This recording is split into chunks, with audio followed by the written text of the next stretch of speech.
মামলায় গ্রেপ্তার জীবনকৃষ্ণ সাহা, সিবিআইয়ের পর ইডির হাতে গ্রেপ্তার এবার বড়োয়া তৃণমূল বিধায়ক। মোদি ফিরতেই 26-এর ভোটের আগে আবার তৎপর ইডি। 26-এর আগে কি বাংলায় ভোট পেতে ধরপাকড় খেলা এটা? দেখুন, ইতিপূর্বে জীবনকৃষ্ণ সাহেব 13 মাস জেল খেটেছিলেন সিবিআইয়ের হাতে, তারপরে জামিন পেয়েছিল। এখন ইডি আজকে সকালে বাড়িতে গিয়েছিল। উনি পাঁচিল টপকে পালানোর চেষ্টা করেছিলেন, মোবাইলে ফেলে দিয়েছিল।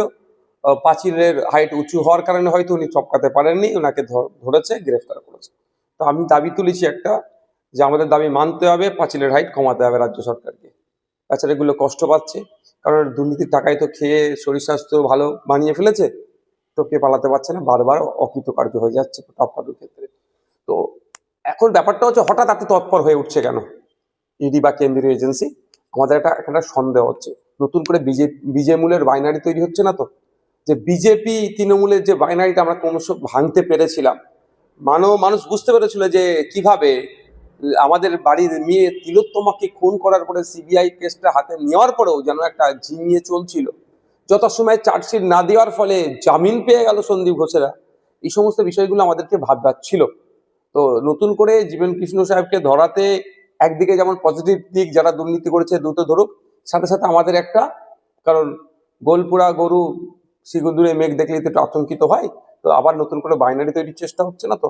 আমরা চাই এই দুর্নীতির সাথে রাঘব বোয়ালগুলোকে খুঁজে বার করুক। এই চুনোপুটিগুলোকে ধরলে হবে না। এরা টাকাগুলো তুলে কোথায় পাঠাতো, কাদের কাছে টাকাগুলো দিত? এদের ক্ষমতা নেই সব টাকাটা হজম করার। যদি ক্ষমতা থাকতো সব টাকাটা হজম করার, তাহলে ওকে অ্যারেস্ট হতে হতো না।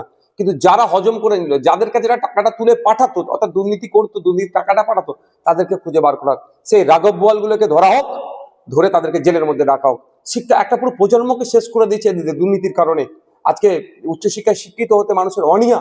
আপনি খোঁজ নিয়ে দেখুন, ক্যালকাটা ইউনিভার্সিটির কথা যদি বলি, প্রায় 50% সিট এখনো খালি রয়ে গেছে, অর্থাৎ ভর্তি হয়নি। কেন? কারণটা কি? উচ্চশিক্ষায় শিক্ষিত হওয়ার যে প্রতি অনীহা। কারণ চাকরি নেই, চাকরি হলে আবার দুর্নীতি হবে। এটা বন্ধ হওয়া দরকার।